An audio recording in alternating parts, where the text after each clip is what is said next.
Rangegowda mister and Mrs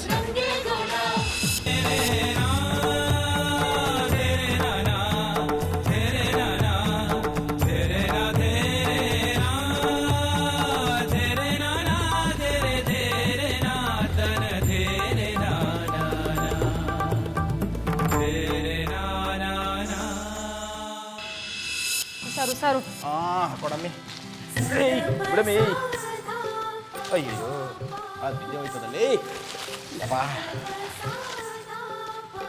ಆಟೋದಿಂದ ಮಾಡ್ತಾನೆ ಇದ್ದೀರಾ ಬೀರ್ನೆ ಕ್ಯಾಮೆ ಮಾಡಿ ಮುಗಿಸಿ. ಅಯ್ಯೋ ಮುಕ್ಕಿ ನಿನ್ ಕಣ್ಣ ತೂತ್ಕಿದ್ ಬಿದ್ದೋಗದ ಹೆಂಗೆ ವಾತಾರೆಂದ ಅಟ್ಟಿ ಎಲ್ಲ ತೊಳೆದು ಸಾರಿಸಿ ವಪ್ಪ ಮಾಡಿ ಅಲಂಕಾರ ಮಾಡ್ತಿಲ್ವೇ ನಿನ್ ಕಣ್ಗೆ ನನಗೂ ಎಲ್ಲ ಕಡೆ ಬಣ್ಣದ ರಂಗೋಲಿ ಇಕ್ಕಿ ಇಕ್ಕಿ ಕೈ ಬಿದ್ದೋಗದೆ. ಅಪರೂಪ ಕ್ಯಾಮೆ ಮಾಡಿದ್ರೆ ಹಿಂಗೆ ಆಗೋದು. ಬೀರ್ನೆ ಮಾಡಿ ಮುಗಿಸಿ. ಮನೆ ಕಾಯುವಾಗ ಸರಜ ಕೇಳಿಸ್ಕೊಂಡ ಮುಖ್ಯ ಆಡಿದ ಮಾತಾ ಇಡ್ತೀನಿ ಅವಳು ಮಗ ಉಪ್ಪು ಹಾಕಿ ಉಗುದು ಒಗ್ಗರಣೆ ಹಾಕ್ತಿದ್ದ ನಮ್ಗೆ ಈಗ ಇವಳ ಕೈಲೂ ಮುಗಿಸ್ಕೊಳಂಗ ಆಗೋಯ್ತಲ್ಲ ನಮ್ ಬೇಕೇನ ಇವಲ್ಲ. ನಿನ್ನ ಕಟ್ಕೊಂಡು ನನಗೂ ಇಂಥ ಗತಿ ಬಂದ್ಬಿಡ್ತಲ್ಲ ಮುದ್ದು. ಕೆಲ್ಸೊಳಗಿಂತ ಕಡೆ ಆಗ್ಬಿಟ್ಟಿವ್ನಿ. ಇಂಥ ಬಾಳ್ ಬೇಕಿತ್ತ ನಮ್ಗೆ. ಅಯ್ಯೋ ಹಿಡ್ಕೊ ಅವ್ನು ಬತ್ತಾಗಿನ. ಈ ಮಾತಿಗೆಲ್ಲ ಏನ್ ಕಮ್ಮಿ ಇಲ್ಲ, ಎಲ್ಲ ನನ್ ಕರ್ಮ. ಇಂದು ಏನವ್ವ ಏನ್ ಮಾಡ್ತಾ ಇದೀಯಾ? ಏನಿಲ್ಲ ಮಾವಯ್ಯ. ಅದಕ್ಕೆ ಕೇಳಿದ್ದವ ಸುಮ್ಕೆ ಅತ್ತಂದಿತ್ತ ಓಡಾಡ್ಬೇಡ, ಏನಾರ ಕೇಮೆ ಮಾಡು ಅಂತ. ಅದೇ ಮಾವಯ್ಯ, ಮನೆ ಕೆಲಸ ಏನಿದೆಯೋ ಅದನ್ನೆಲ್ಲ ನೋಡ್ತಾ ಇದ್ದೀನಿ. ನಾನು ನೋಡ್ತಾ ಇವ್ನಿ ಕಣವ. ಇವತ್ತು ನನ್ನ ಮಗ ನನ್ನ ಸೊಸೆನ ಕರ್ಕೊಂಬರ್ತಾನೆ ಕಣವ. ನನ್ನ ಸೊಸೆ ಇನ್ನೊಂದು ಜನ್ಮ ಎತ್ತು ಬಂದಂಗೆ ಬರ್ತಾವಳೆ. ಹಂಗೆ ಬಿಡಕ್ಕಾಯ್ತದ? ಹಬ್ಬ ಮಾಡ್ದಂಗೆ ಮಾಡ್ಬೇಕವ, ಗೊತ್ತಾಯ್ತಾ? ಬಂದವಳನ್ನ ಆರತಿ ಮಾಡಿ ಒಳಗೆ ಕರ್ಕೋಬೇಕು ಕಣವ. ಇದನ್ನ ನಾನು ಹೇಳಿದ್ದಲ್ಲ, ನನ್ನ ಮಗ ರಂಗೇಗೌಡ ಹಿಂಗೆ ಮಾಡಿಸಿ ಅಂತ ಹೇಳವನೇ. ಎಲ್ರಿಗೂ ಕಿವಿ ಕೇಳಿಸ್ತಾ ಇದೆಯಾ? ನಾನು ಹೇಳಿದ್ದು ನಿಂಗೆ ಕಣವ, ಕೇಳಿಸ್ತಾ? ಕೇಳಿಸ್ತು ಮಾವಯ್ಯ. ಇನ್ನೇನು ಅವ್ರು ಬರೋ ಟೈಮ್ ಆಯಿತು, ಆರತಿ ಗೀರ್ತಿ ರೆಡಿ ಮಾಡ್ಕೊ. ನಿನ್ ಬಿಟ್ರೆ ಆರತಿ ಮಾಡಕ್ಕೆ ಇನ್ಯಾರಿದ್ದಾರೆ?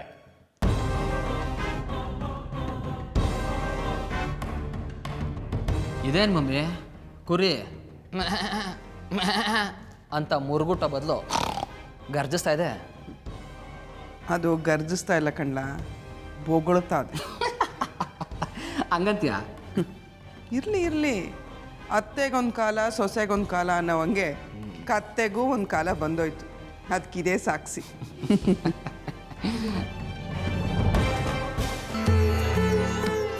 ಮೇಡಮ್ ಅವರೇ, ನೀವು ಒಟ್ಟಿಗೆ ಬತ್ತಿದ್ದೀರಾ ಅಂದರೆ ನಮ್ಗೆ ಅದೊಂಥರ ಹಬ್ಬ ಇದ್ದಂಗೆ.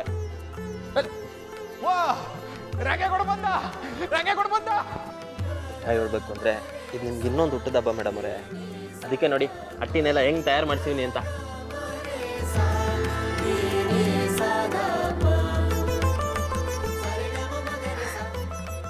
ಥ್ಯಾಂಕ್ ಯು ಸೋ ಮಚ್ ಗೌಡ್ರೆ, ನನಗೆ ತುಂಬ ಖುಷಿ ಆಗ್ತಿದೆ. ಬನ್ನಿ. ಒಂದು ನಿಮಿಷ ರಂಗೇಗೌಡ. ರಂಗೇಗೌಡ, ನಿನ್ನನ್ನ ಹಳೇ ಗತ್ತನಾಗ ನೋಡಿ ಸಾನೇ ದಿನ ಆಗೋಗದು.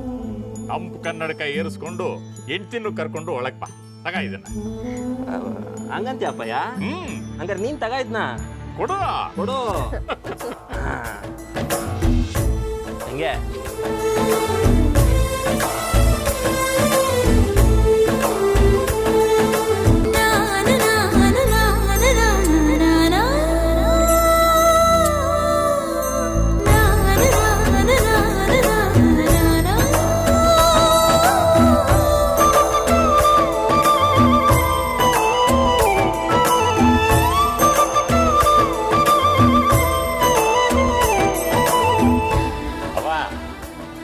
ಬಲಗಾಲಿಟ್ಟು ಒಳಗೆ ಹೋಗವ.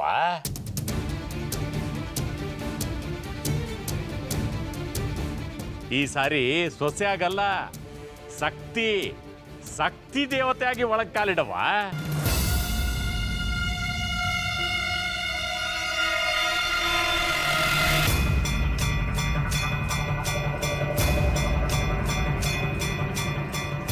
ಯಾಕೆ ಮಮ್ಮಿ, ಏನಾಯ್ತು?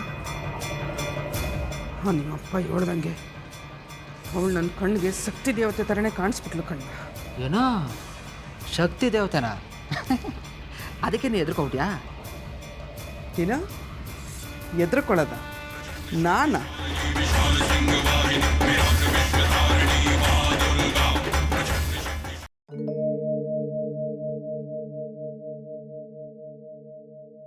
ಐಸು ಮೇಡಮರೇ, ನೀವು ಈ ಅಟ್ಟಿಲಿಲ್ಲ ಅನ್ನೋದನ್ನು ನೆನೆಸ್ಕೊಳ್ಳೋಕ್ಕೂ ಆಯ್ತಿರಲಿಲ್ಲ.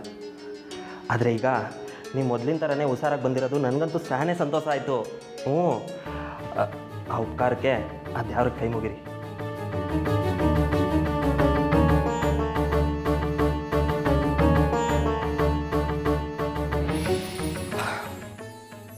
ಮೇಡಮರೇ ಬನ್ನಿ, ಅವನ್ನ ಆಶೀರ್ವಾದ ತಗೊಳವ.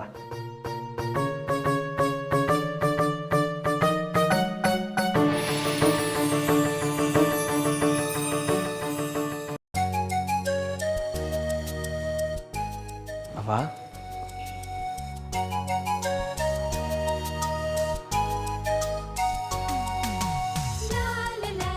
ಒಂದು ನಿಮಿಷ ಇರಿ ಮೇಡಮ್ರೆ. ಅಪ್ಪಯ್ಯ ನೀನು ಬಾಯ್ಲಿ.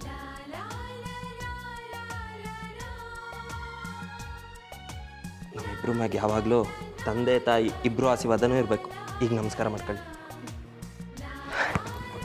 ಯಾರು ಸಂದಾಗಿರ್ತಿಲ್ಲ. ಬೇಡ ಕಣವ, ಏನು ಮಾಡ್ಬೇಡ.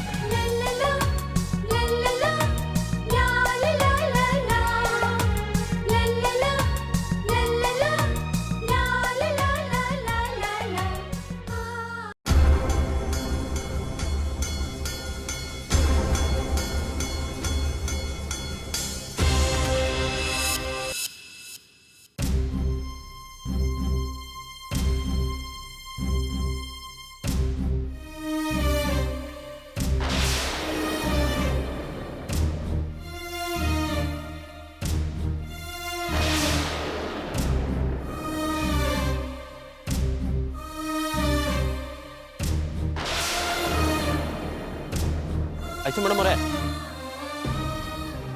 ಐಸು ಮೇಡಮರೇ, ಐಸು ಮೇಡಮರೇ, ಏನಾಯ್ತು ಐಸು ಮೇಡಮರೇ? ಮಾತಾಡಿ ಮೇಡಮರೇ. ಯಾಕೋ ಸ್ವಲ್ಪ ತಲೆ ಸುತ್ತಾಗಾಯ್ತು ಅಷ್ಟೇ. ಏನು ಮೇಡಮರೇ ಅಷ್ಟೇ ಅಂತೀರಾ? ಅಲ್ಲ ನೀವು ಯಾಕೆ ಒಬ್ಬೊಬ್ಬರೇ ಓಡಾಡ್ತಾ ಇದ್ದೀರಾ? ನಾನು ಬರೋ ಗಂಟ ಕಾಯೋದಲ್ವೇ? ಯಾಕೆಂದರೆ ನಾನು ಹೀಗೆ ಎದ್ದು ಓಡಾಡೋದು, ತಲೆ ಸುತ್ತ ಬಂದು ಬೀಳೋ ಹಾಗಾಗೋದು, ಆಗ ನೀವು ಹೀಗೆ ಓಡಿ ಬಂದು ನನ್ನ ಗಟ್ಟಿಯಾಗಿ ಹಿಡ್ಕೊಳ್ಳೋದು ಎಷ್ಟು ಚೆನ್ನಾಗಿರುತ್ತಲ್ವಾ? ಸುಮ್ಕೆ ತಮಾಷೆ ಮಾಡಬೇಡಿ ನೀವು. ಹಿಂಗೆಲ್ಲ ಹಠ ಮಾಡಬಾರ್ದು ಮೇಡಮ್ ಅವರೇ. ಇನ್ನೂ ಒಂದು 2 ತಿಂಗಳಾದರೂ ನೀವು ನಾನು ಹೇಳ್ದಂಗೆ ಕೇಳಬೇಕು. ಕುಂತ್ಕೊಂಡ್ರೆ ಕುಂತ್ಕೊಬೇಕು, ನಿಂತ್ಕೊಂಡ್ರೆ ನಿಂತ್ಕೊಬೇಕು. ಗೊತ್ತಾಯ್ತಾ?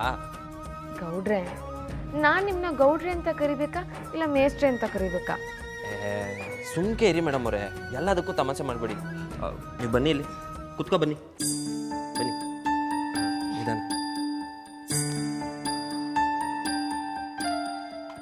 ಮೇಡಮ್ ಅವರೇ, ನಿಮ್ಗೆ ಎಂಥ ದೊಡ್ಡ ದೊಡ್ಡ ಆಪ್ರೇಷನ್ ಆಗದೆ ಅಂತ ಗೊತ್ತಾ? ಹೌದಾ? ನಿಜವಾಗ್ಲೂ ನನಗೆ ಗೊತ್ತೇ ಇರಲಿಲ್ಲ. ಎಂಥ ಆಪ್ರೇಷನ್ ಆಗದೆ ಹೇಳಿ ಗೌಡ್ರೆ.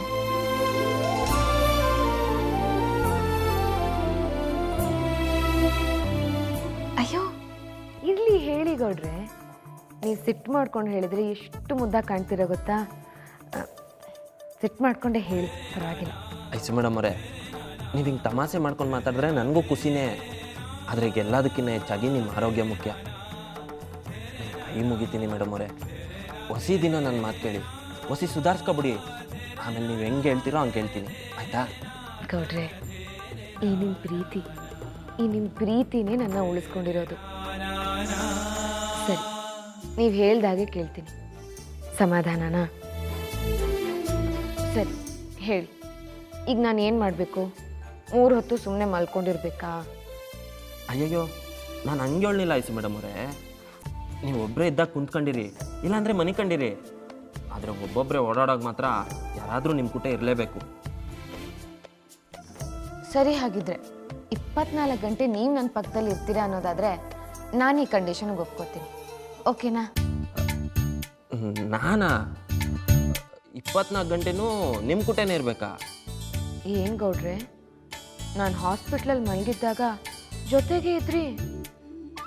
ಈಗ ನಾನು ಹಳ್ಳಿಗೆ ಬರ್ತಿದ್ದಂಗೆ ವರ್ಷೆ ಬದಲಾಗೋಯ್ತಾ? ನನ್ನ ಸವಾಸ ಬೇಡ ಅನ್ನಿಸ್ಬಿಡ್ತಾ? ನಿಮಗೆ ನಿಮ್ಮ ಹಳ್ಳಿ ದರ್ಬಾರೇ ಮುಖ್ಯ ಆಗೋಯ್ತಾ? ಅಯ್ಯಯ್ಯೋ ಇಲ್ಲ ಬಿಡಿ, ಆಯಿತು. ನಾನು ಯಾವಾಗಲೂ 24 ಗಂಟೆನೂ ನಿಮ್ಮ ಕಣ್ಣು ಮುಂದೆನೇ ಇರ್ತೀನಿ. ಸಂತೋಷನಾ? ಅಯ್ಯೋ ಗೌಡ್ರೆ, ಊರಿಗೆ ಹುಲಿ ನನ್ನ ಗೌಡ್ರು, ಆದರೆ ನನ್ನ ಮುಂದೆ ಮಾತ್ರ ಹುಲ್ಲೆ ಮರಿ ಥರ ಇರ್ತಾರೆ. ಗೌಡ್ರೆ, ನಾನು ಸುಮ್ಮನೆ ತಮಾಷೆಗಾಗಿ ಹೇಳಿದ್ದು. ನೀವು ನಿಮ್ಮ ಕೆಲಸ ಕಾರ್ಯಗಳನ್ನೆಲ್ಲ ಮುಗಿಸ್ಕೊಂಡು ಬನ್ನಿ. ನಾನು ನಿಮಗೆ ಮಾತು ಕೊಡ್ತೀನಿ, ನನಗೆಷ್ಟು ಸಾಧ್ಯನೋ ಅಷ್ಟು ರೆಸ್ಟ್ ತಗೋತೀನಿ, ಸರಿನಾ? ಮರಿಬೇಡಿ, ಮತ್ತೆ ಮಾತು ಕೊಟ್ಟಿದ್ದೀರಾ ಐಸು ಮೇಡಮ್ ಅವರೇ. ಹುಷಾರು.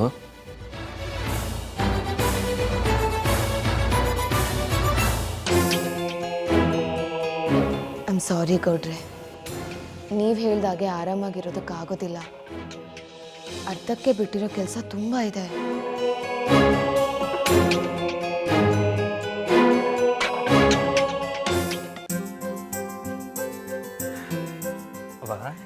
ಮಗ ತಿಂಡಿ ಆಯ್ತೇನವಾ? ಆಯ್ತು ಕಣ್ಣ ಮಗ, ನೀನು ನಾಷ್ಟ ಮಾಡ್ದ? ಹ್ಞೂ. ಎಷ್ಟು ದಿನ ಆಸ್ಪತ್ರೆನಾಗೆ ಇದ್ದು ಎಷ್ಟೊಂದು ಸರ್ಗೋಗಿದ್ಯಾ ನೋಡ್ಲ. ಹಾಗೆಲ್ಲ ಏನಿಲ್ಲ ಬಿಡವ, ಮಾಡೋಕ್ಕೇನು ಕ್ಯಾಮೆ ಇಲ್ಲದೆ ಕೂತ್ಕೊಂಡಿರ್ತೀನಿ ಆಟೆ. ಸುಮ್ಕಿರ್ಲ ಮಗ, ಈಟು ದಿನ ನಮ್ಮನ್ನು ಅವಳ ಹತ್ರಕ್ಕೂ ಬಿಟ್ಕೊಳ್ದೆ ನೀನು ಒಬ್ಬನೇ ಅವಳನ್ನ ನೋಡ್ಕೊಂಡೆಲ್ಲಪ್ಪ. ನಂಗೆ ಏಟೊಂದು ಹೊಟ್ಟೆ ಉರಿತಾ ಇತ್ತು ಗೊತ್ತೇ. ಇಲ್ಲ ಕಣವ, ನಾನು ಅವರೊಬ್ಬರನ್ನೇ ನೋಡ್ಕೋತಾ ನಿನ್ನನ್ನು ವಿಚಾರಿಸ್ಕೊಳ್ಳಿಲ್ವಲ್ಲ ಅಂತ ಸಾನೇ ದುಃಖ ಆಯ್ತಿತ್ತು. ನೀನು 4 ದಿನ ಆಸ್ಪತ್ರೆಯಲ್ಲಿ ಜಯಿಸ್ಕೊಂಬಂದವಳಲ್ವೇ, ನಿನ್ನನ್ನು ವಿಚಾರಿಸ್ಕೋಬೇಕಿತ್ತು ಅಲ್ವೇನವ? ಇರಲಿ ಬಿಡು ಮಗ, ನಂಗೆ ಅಂಥದ್ದು ಏನೂ ಆಗಿರಲಿಲ್ಲ. ನಿನ್ನ ಪಿರುತಿ ಯಾವಾಗಲೂ ಹಿಂಗೆ ಇದ್ರೆ ಸಾಕು. ಎಲ್ಗೋ ಒಂಟಂಗೈತೆ? ಅದೇ ಕಣವ, 500 ತಾವ ಹೋಗಿ ಬರೋಣ ಅನ್ಕೊಂಡಿದ್ದೆ. ಅದಕ್ಕೆ ನಿನಗೂ ಒಂದು ಮಾತು ಹೇಳವ ಅಂತ. ನಮ್ಮ ಹಟ್ಟಿಲಿ ಒಂದರಿಂದ ಒಂದು ಅಂತ ಬರೀ ಕೆಟ್ಟದ್ದೇ ಆಯ್ತಾ ಅದೇ. ಅದಕ್ಕೆ ಈ ಹಟ್ಟಿಗೆ ಯಾವ ಗ್ರಾಚಾರ ಮೆಟ್ಕೊಂಡೋದು ಅಂತ ಕೇಳವ ಅಂತ. ಹಂಗೇನಾರ ಇದ್ದರೆ ಒಂದು ಹೋಮ ಮಾಡಿಸ್ಬಿಡವ ಕಣವ. ಹ್ಞೂ ಕಣ್ಲ ಮಗ, ನೀನು ಹೇಳೋದು ಬಿಟ್ವೆ. ನಮ್ಮ ಅಟ್ಟಿ ಮ್ಯಾಗೆ ಅದು ಯಾವ್ಯಾವ ಕೆಟ್ಟ ದರಿದ್ರ ಕಣ್ಣು ಬಿದ್ದದೋ ಏನೋ, ಹೋಗೋನ್ಕಿತ ವಿಚಾರಿಸ್ಕೊಂಬ. ಸರಿ ಕಣವ, ಅಲ್ಲಿ ಹೋಗಿದ್ದು ಬಂದು ಅವ್ರು ಏನು ಹೇಳಿದ್ರು ಅಂತ ಹೇಳ್ತೀನಿ. ಹ್ಞೂ.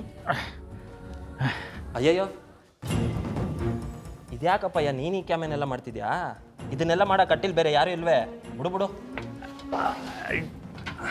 ಇರ್ಲಿ ಬಿಡು ಮಗ. ಅಲ್ಲ, ನಾನು ಮಾಡಿದ್ರೆ ಏನಾಯ್ತದೆ?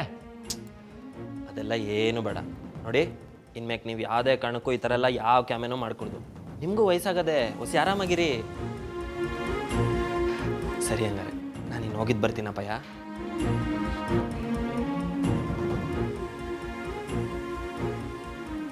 ಹೆಂಗೆ ಕಾಂಚನ, ನನ್ನ ಮಗ ನನ್ನನ್ನು ಬಾಯಿ ತುಂಬ ಅಪ್ಪಯ್ಯ ಅಂತ ಕರಿತಾವನೆ.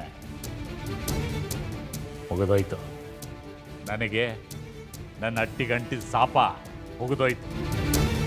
ಯಾಕೆ ನಿನ್ನ ಆಟ ಎಲ್ಲ ನಡೆಯೋಕ್ಕಿಲ್ಲ ಕಾಂಚನ. ನನ್ನ ಮಗನಿಗೆ ನನ್ನ ಬಗ್ಗೆ ಇಲ್ಲದೆ ಇರೋದೆಲ್ಲ ಹೇಳ್ಬಿಟ್ಟು ನನ್ನನ್ನು ಕೀಳಾಗಿ ನೋಡೋಂಗೆ ಮಾಡಿದ್ದೆ. ನಾನೇ ನನ್ನ ಮಗನಿಗೆ ಬೇಡ ಅಂದ್ಮ್ಯಾಕೆ ನಾನು ಯಾಕೆ ಜೀವಂತವಾಗಿರಬೇಕು ಅಂತ ಯೋಚನೆ ಮಾಡಿದ್ದೆ. ಆದರೂ ನನಗೆ ನಾನೇ ಸಮಾಧಾನ ಮಾಡಿಕೊಂಡು ಒಂದಲ್ಲ ಒಂದು ದಿನ ಒಳ್ಳೆ ಕಾಲ ಬಂದೇ ಬರ್ತದೆ ಅಂತ ಸುಮ್ಕೆ ಇದ್ದೆ. ಆ ಕಾಲ ಈಗ ಬಂದಾಗಿದೆ ಕಾಂಚನ. ನನ್ನ ಸೊಸೆ ನನ್ನ ಮಗನ್ನ ನನ್ನ ಕೈಯಾಗಿಟ್ಟವಳೆ. ಇನ್ನು ಮ್ಯಾಕೆ ಈ ಹಟ್ಟಿಗೆ ನಾನೇ ನಿಜವಾದ ಹಿರೇಗೌಡ.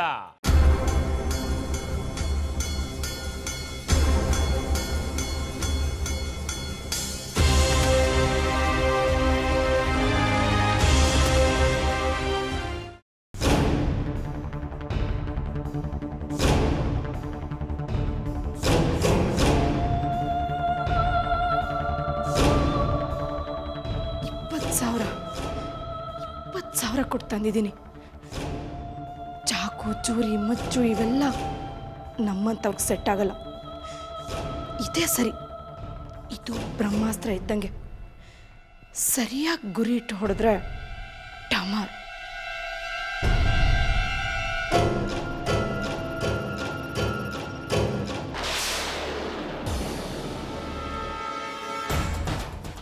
ಯಾಕ್ರಿ, ಏನು ಬೇಕಿತ್ತು? ಅದು ನಾನು ನಿಮ್ಮನ್ನು ಪ್ರೀತಿ ಮಾಡಬೇಕಾಗಿತ್ತು. ನಿಮ್ಮನ್ನು ಮುದ್ದು ಮಾಡಬೇಕಾಗಿತ್ತು. ಚಿನ್ನ ಐ ಲವ್ ಯು.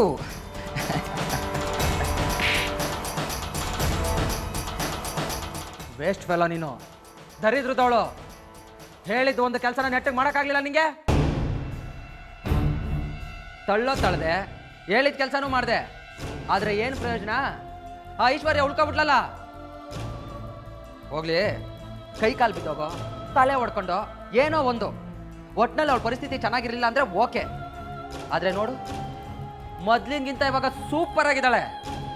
ನಾನೇನು ಮಾಡಲಿ, ಅವಳಿರೋ ಪರಿಸ್ಥಿತಿಲಿ ಬದುಕೋದೇ ಕಷ್ಟ ಆಗಿತ್ತು. ಆದರೆ ಅವರಪ್ಪ ಏನೇನೋ ಮಾಡಿ ಬದುಸ್ಕೊಂಡ್ಬಿಟ್ರು. ಏಯ್, ನೀನು ಅದಕ್ಕೆಲ್ಲ ಎಕ್ಸ್ಪ್ಲನೇಷನ್ಸ್ ಕೊಡು ಅಂತ ನಾನು ಕೇಳ್ತಾ ಇಲ್ಲ. ನೀನು ಮಾಡಿರೋ ಮುಟ್ಟಾಳ್ ಕೆಲಸ ಎಂಥದ್ದು ಅಂತ ಹೇಳ್ತಾ ಇದ್ದೀನಿ. ಇಡಿಯಟ್.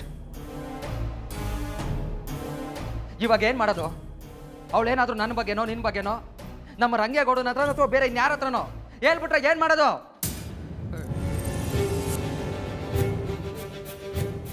ಅವಳು ಯಾಕೆ ಇನ್ನೂ ಹೇಳ್ತಿಲ್ಲ? ಅವಳ ಮನಸ್ಸಲ್ಲಿ ಏನಿದೆ? ನಮ್ಮ ಮೇಲೆ ಸೇಡ್ ತೀರ್ಸ್ಕೊಳ್ಳೋದಕ್ಕೆ ಏನಾದರೂ ಮಾಡ್ತಾ ಇದ್ದಾಳ ಅಂತ? ಇದ್ರ ಬಗ್ಗೆ ನಿನಗೇನಾದರೂ ಐಡಿಯಾ ಇದೆಯಾ? ಗೊತ್ತಿಲ್ಲ. ಗೊತ್ತಿಲ್ಲ ಗೊತ್ತಿಲ್ಲ ಗೊತ್ತಿಲ್ಲ. ಇನ್ನೇನು ಗೊತ್ತಿದೆ ನಿಂಗೆ? ನನಗೂ ಗೊತ್ತಿಲ್ಲ. ಹೇಗೆ ತಿಳ್ಕೊಳ್ಳೋದು? ಅದಕ್ಕೆ ನಿನ್ನ ಹತ್ರ ಏನಾದರೂ ಪ್ಲಾನ್ ಇದೆಯಾ?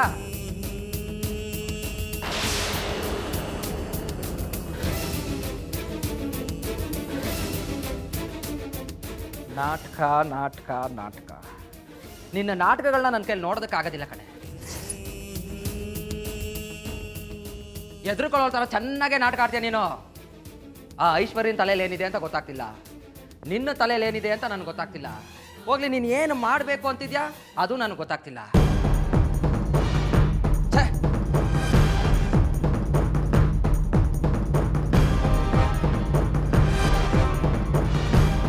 ನನ್ನ ತಲೆಯಲ್ಲಿ ಏನಿದೆ ಅಂತ ನಿಮಗೆ ಗೊತ್ತಾಗೋದ ಖಂಡಿತ ಸಾಧ್ಯ ಇಲ್ಲ ಮಿಸ್ಟರ್ ಮಹೇಶ್. ಆ ಐಶ್ವರ್ಯ ನಿಮ್ಗೆ ಯಾವ ದಾರಿ ತೋರಿಸ್ತಾಳೋ ಬಿಡ್ತಾಳೋ ನನಗೆ ಗೊತ್ತಿಲ್ಲ. ಆದರೆ ನಾನು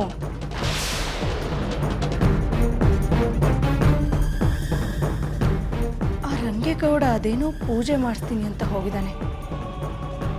ಇದೇ ಒಳ್ಳೆ ಮುಹೂರ್ತದಲ್ಲಿ ಮೊದಲು ಐಶ್ವರ್ಯನ ಶೂಟ್ ಮಾಡ್ತೀನಿ. ಆಮೇಲೆ ಅವಳು ಪ್ರೀತಿಸಿರೋ ರಂಗೇಗೌಡನ ಶೂಟ್ ಮಾಡ್ತೀನಿ. ಆಮೇಲೆ ನಿಮ್ಮಮ್ಮ, ಆಮೇಲೆ ನೀವು ಮಹೇಶ್. ಕೊನೆ ಗುಣ ಮಾತ್ರ ನನಗೆ.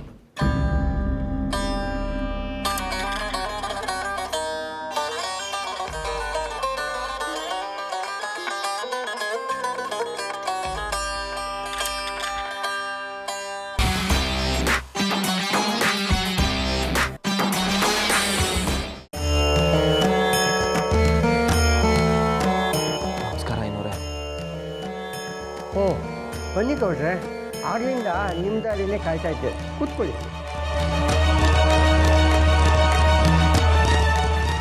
ಹೇಳಿ, ಏನು ಸಮಾಚಾರ? ನಿಮಗೆ ಎಲ್ಲ ಗೊತ್ತದೆ ಐನೋರೆ. ನಮ್ಮ ಮಟ್ಟಿನಾಗ ಒಂದರಿಂದೇ ಒಂದು ಅಂತ ಬರೀ ಕೆಟ್ಟದ್ದೇ ನಡೀತಾ ಇದೆ. ಹೌದು, ನಿಮ್ಮ ಮನೆ ಸಮಸ್ಯೆ ತಿಳಿಯಿತು. ಹೀಗಾಗಬಾರ್ದಾಗಿತ್ತು. ನಿಮ್ಮ ತಾಯಿಯವ್ರಿಗೂ ಸಮಸ್ಯೆ ಆಯ್ತಂತೆ. ಈಗ ನಿಮ್ಮ ಶ್ರೀಮತಿಯವರು ಹಾಕಿದ್ದಾರೆ. ಅವ್ರಿಗೆ ಹುಷಾರಾಗವ್ರೆ ಐನೋರೆ, ಆದರೆ ಸುಧಾರಿಸ್ಕೊಳ್ಳೋಕ್ಕೆ ಇನ್ನೂ ಹೊಸ ಟೈಮ್ ಬೇಕು ಅಂತ ಹೇಳೋರೆ. ಆಯ್ತಾಯ್ತು, ಇಷ್ಟರಲ್ಲೇ ಎಲ್ಲ ಸರಿ ಹೋಯ್ತಲ್ಲ. ಎಲ್ಲ ಆ ದೇವರ ಕೃಪೆ. ಎಲ್ಲ ಸರಿ ಹೋದಂಗೆ ಏನೋ ಅದೇ, ಆದರೆ ನನ್ನ ಮನಸ್ಸಿಗೆ ಯಾಕೋ ಸಮಾಧಾನ ಆಯ್ತಿಲ್ಲ ಐನೋರೆ. ಎಲ್ಲೋ ಏನೋ ಎಡವಟ್ಟಾಗದೆ, ಆದರೆ ಅದೇನು ಅಂತಲೇ ಗೊತ್ತಾಯ್ತಿಲ್ಲ. ಅದಕ್ಕೆ ಮತ್ತೆ ಏನೂ ಆಗದೆ ಇರಲಿ, ಎಲ್ಲ ಇಲ್ಲಿಗೆ ಮುಗ್ದೋಗ್ಲಿ ಅಂದ್ಕೊಂಡಿವ್ನಿ. ಮಹದೇಶ್ವರನ ಬೆಟ್ಟಕ್ಕೆ ಹೋಗಿ ಅರ್ಕೆನೂ ತೀರ್ಸ್ಕೊಂಬತ್ತೀನಿ.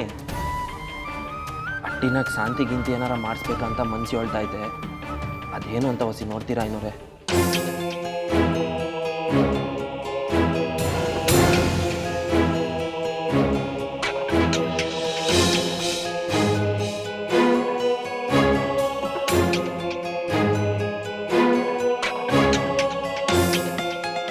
ಗೋಚಾರ ಫಲ ಏನು ಹೇಳ್ತಾ ಇದೆ ಅಂದರೆ ಗ್ರಹಚಾರ ಅಷ್ಟು ಪಕ್ವವಾಗಿಲ್ಲ ಅಂತ.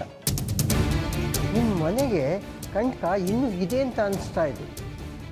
ನಿಮ್ಮ ಮನೆಯಲ್ಲಿ ಒಂದು ಜೀವ ಬಲಿ ಆಗಲೇಬೇಕು ಅಂತ ಹೇಳ್ತಾ ಇದೆ. ಅಯ್ಯಯ್ಯೋ, ಹಂಗಂದ್ರೇನೋ ಏನೋರೆ? ನೋಡಿ ಗೌಡ್ರೆ, ನಿಮ್ಮ ಶ್ರೀಮತಿಯವರು ಈಗಾಗಲೇ ಒಂದು ಪ್ರಾಣಗಂಡಾಂತರದಿಂದ ಪಾರಾಗಿ ಬಂದಿದ್ದಾರೆ. ನಿಮ್ಮ ತಾಯಿಯವರು ಸಹ ಅದೇ ಥರ ಪ್ರಾಣಗಂಡಾಂತರದಿಂದ ಪಾರಾಗಿ ಬಂದಿದ್ದಾರೆ. ಆದಷ್ಟು ಮನೆಯಲ್ಲಿ ಎಲ್ಲರೂ ಹುಷಾರಾಗಿರೋದು ಕೇಳಿ. ಇವತ್ತು ರಾತ್ರಿನೇ ನಾನು ಮೃತ್ಯುಂಜಯ ಜಪ ಮಾಡ್ತೀನಿ. ನಾಳಿದ್ದು ಚಂಡಿಕಾ ಹೋಮ, ನವಗ್ರಹ ಹೋಮ ಮಾಡ್ತೀನಿ. ಈ 2 ದಿವಸ ಕಳೆದ ಮೇಲೆ ನಿಮ್ಮ ಮನೆಗೆ ಏನು ಭಯ ಇರೋಲ್ಲ. ನೋಡೋಣ ಶಿವನಿಚ್ಛೆ ಹೇಗಿದೆಯೋ ಹಾಗಾಗ್ತೀವಿ.